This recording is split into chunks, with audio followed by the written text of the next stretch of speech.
Au nom du Père et du Fils et du Saint-Esprit. Amen. Mon Seigneur et mon Dieu, je crois de tout mon cœur que tu es ici, que tu me vois, que tu m'entends. Je t'adore, à genoux devant toi. Je te demande le pardon de mes péchés et ton aide pour faire de mon mieux ce moment de prière. Marie, ma mère immaculée, Saint Joseph et mon ange gardien, intercédez pour moi. Un catéchiste, n'importe quel catéchiste, aimerait que tous les enfants dont il s'occupe accueillent l'Évangile et deviennent de vrais disciples de Jésus. Il aimerait avoir 100% de réussite, si j'ose dire. Et il est vrai que n'importe quel chrétien aimerait aussi que tout son entourage découvre l'amour de Jésus et devienne chrétien. C'est rassurant. Dans l'évangile d'aujourd'hui, c'est rassurant de voir tous ces gens partir. Non pas pour se satisfaire de nos échecs, mais cela nous ramène à beaucoup d'humilité. Imaginons-nous mieux réussir que Jésus? À partir de ce moment, dit l'Évangile, beaucoup de ses disciples s'en retournèrent et cessèrent de l'accompagner. Imaginons-nous mieux réussir que Jésus. Et Jésus demande, « Voulez-vous partir, vous aussi ?» C'est ce qu'il demande aux 12. Il est vrai que Jésus tu viens de donner, Seigneur, un enseignement exigeant. Tu viens de parler de l'Eucharistie. Je suis le pain vivant, descendu du ciel. Qui mange ma chair et boit mon sang demeure en moi, et moi en lui. Si vous ne mangez pas la chair du Fils de l'homme, vous n'aurez pas la vie en vous. Nous n'allons pas reprendre, nous pourrions le reprendre, mais nous n'allons pas reprendre tout le chapitre 6 de Saint Jean. Mais c'est vrai que ces paroles sont fortes. Et ceux qui ont entendu cet évangile, cette parole, cet enseignement, trouvent la parole dure. Ils déclarent, cette parole est dure. Qui peut l'entendre? Jésus savait en lui-même que ses disciples récriminaient à son sujet. Et il leur dit, cela vous scandalise? Oui, c'est vrai, Seigneur, qu'il y a des choses dans l'Évangile qui peuvent choquer, en particulier, bien sûr, quand on n'a pas la foi. Il y en a parmi vous qui ne croient pas, dit encore Jésus dans l'Évangile d'aujourd'hui. Il y a une exigence qui nous est donnée et qui est insupportable si nous n'avons pas compris que Dieu nous aime infiniment. Si nous n'avons pas compris que, comme le dit saint Paul, le Fils de Dieu m'a aimé, il s'est livré pour moi. Il y a des choses qui nous paraissent d'une exigence insupportable et nous voyons bien que nous avons sans cesse besoin de nous convertir pour accueillir l'Évangile dans son intégralité, avec son exigence. Oui, le Seigneur désire le meilleur pour nous-mêmes. Le meilleur dans le sens où il met la barre très haut, peut-être, mais le meilleur parce qu'en fait, il veut ce qu'il y a de mieux pour nous. Je suis venu pour que les hommes aient la vie et qu'ils l'aient en abondance. Et Dieu veut que nous soyons véritablement vivants. Il veut que nous soyons véritablement libres. C'est pour la liberté que vous avez été rendus libres. La vérité vous rendra libres, nous dit Jésus. Et il y a tant de choses qui nous entravent, à commencer par nos habitudes, notre péché. Et le Seigneur veut nous sortir de tout cela.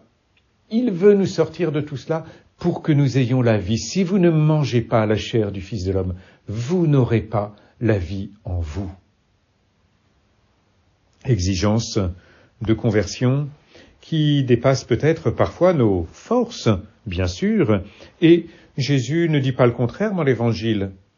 Il nous dit aujourd'hui d'ailleurs, voilà pourquoi je vous ai dit que personne ne peut venir à moi si cela ne lui est pas donné par le Père.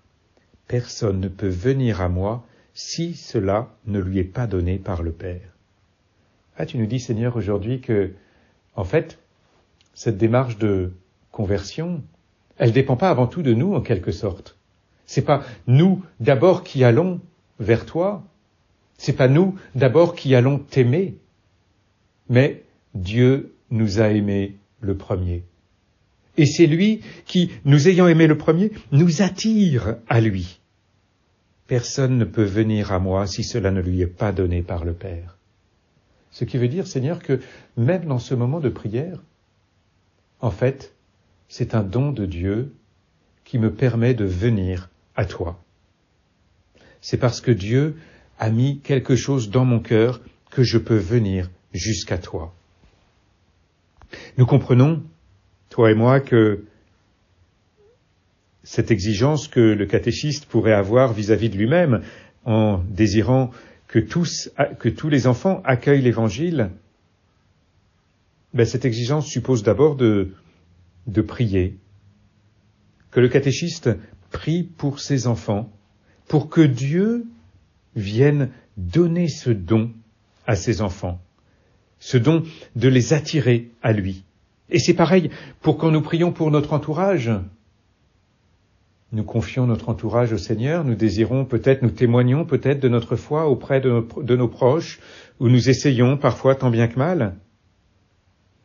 Mais en fait, il s'agit pour nous aussi de prier pour que le Père les attire à lui. Personne ne peut venir à moi si cela ne lui est pas donné par le Père. Et nous te demandons, Seigneur, nous te demandons d'attirer à toi tous ceux qui nous entourent, toutes les personnes vis-à-vis de qui nous avons une responsabilité aussi. C'est bien le Père qui nous attire.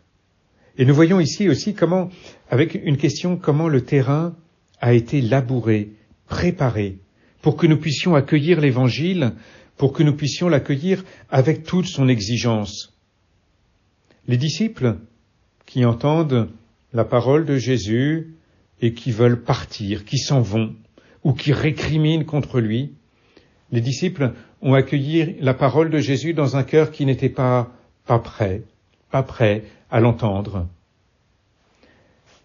Nous-mêmes, nous recevons l'Évangile dans un cœur que nous pouvons aussi disposer au mieux. Nous nous souvenons de cette parabole du grain que le semeur jette et qui tombe sur différents terrains. Le sol pierreux, les cailloux, la bonne terre, les ronces, voilà tout ça, et qui nous rappelle que le terrain de notre cœur doit être préparé. Préparé par le Père d'abord. Personne ne peut venir à moi si cela ne lui est pas donné par le Père. Préparé par le Père, c'est-à-dire préparé par la grâce de Dieu. Et nous présentons ce terrain de notre cœur au Seigneur pour qu'il l'aide à devenir meilleur, pour que nous-mêmes, toi et moi, nous soyons capables d'entendre l'Évangile avec son exigence, sans nous scandaliser, mais en nous tournant vers le Seigneur. D'ailleurs, c'est ce temps de prière que nous vivons, Seigneur, jour après jour, nous aide à mieux disposer notre cœur.